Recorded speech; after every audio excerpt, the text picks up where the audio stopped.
Listen, I am Mama Otomba, and I have lived long enough to know that a city can breathe like a living thing, when the night is deep and the music is soft enough to slip between its bones. I sit here in my small apartment in Harlem, where the walls are thin and the past is never quite finished speaking, and I tell you this because you must understand from the beginning that nothing I will ever say is only a story, not in the way people like to pretend stories are harmless. I was born far from this place, beyond the wide ocean where the air carries the scent of red earth and burning leaves, where the old women speak to the wind as if it answers back, and the drums are not played but summoned. I do not name the exact land anymore because names are heavy things and some names still follow me across water and time. But I will say I came from a place where the veil between what is seen and what is felt is thin like smoke above a ritual fire. Many years ago I arrived in Harlem when the city was still young in its own loud way, when the streets were already humming with trumpet cries and saxophone prayers, and I remember thinking that this place did not sleep, it only changed rhythm. I came here carrying nothing but memory, and a song my mother used to hum when she thought I was not listening, a song that sounded like it belonged to both the living and the dead. Harlem took me in slowly, as it does with those who are meant to stay, and I learned that here in these crowded streets and dim-lit clubs music is not entertainment, it is survival, it is language, it is a door that opens in both directions. I live quietly now, but I am never alone because Harlem is never truly empty, even when the sidewalks are still, and the neon signs flicker like tired eyes. I hear things others do not hear, or perhaps they choose not to hear them, the way a man ignores a whisper when it comes from a place he cannot see. In the saxophone's long cry, I hear someone calling a name that has been forgotten. In the piano's gentle fall, I hear footsteps on old subway stairs, descending into stations that do not appear on any map, only in memory and dream.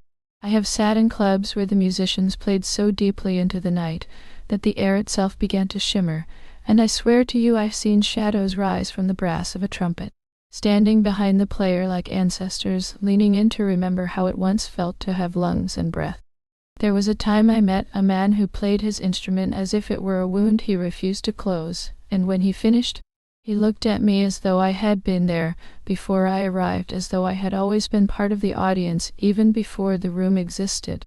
Harlem does that, you see, it folds time in on itself like fabric, and sometimes you are not listening to music, you are listening to something that happened long before you were born, still trying to finish its final note. I have learned to sit with these things without fear, because fear closes the ears, and I need to hear everything.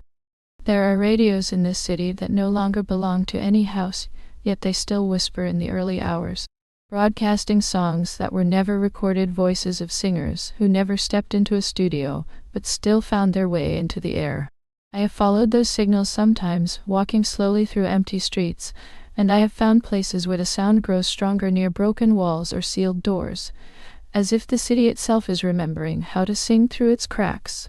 I will tell you one day about the trumpet that played after midnight in Harlem, when no musician was on the stage, and about the drummer who heard his ancestors in the walls of a building that should have been silent, and about the woman who sold her voice and discovered that silence can be louder than any song. These are not just tales, not in the way children are told to sleep peacefully. They are events that happened in the space where Harlem meets something older than Harlem, something that came across the ocean before the ships ever did. I am not afraid of it because I recognize it. In my homeland we call it by many names, but here in the city it has learned new instruments. Sometimes I think the spirits did not follow me here. Perhaps they were already here, waiting inside the rhythm of the city, waiting for the right kind of noise to wake them. I have seen men in suits weep in jazz clubs without knowing why, and I have seen children pause in the street as if listening to a song only they can hear, and I know that sound is never only sound. It is memory wearing clothes. It is the dead borrowing breath. And I, Mama Otomba, I have become something like a witness to all of it. I do not interfere unless I am called, but I am always listening even when I appear still.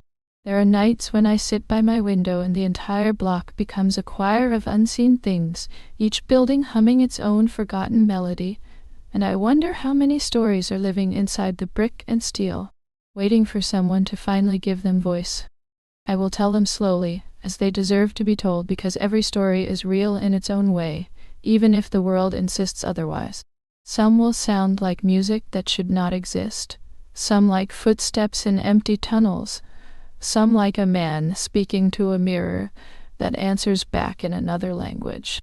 You will hear about the night a pianist played a song that made the rain stop falling in the middle of a storm, and about the record that arrived with no label and caused every clock in a Harlem apartment building to lose an hour of time.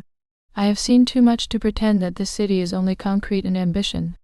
Harlem is a threshold, and I live at its edge, where the living and the remembered pass each other like strangers who almost recognize one another. So listen closely when you think you hear jazz drifting through the night air, because sometimes it is not coming from a club at all, but from somewhere older, somewhere that remembers you even before you arrived.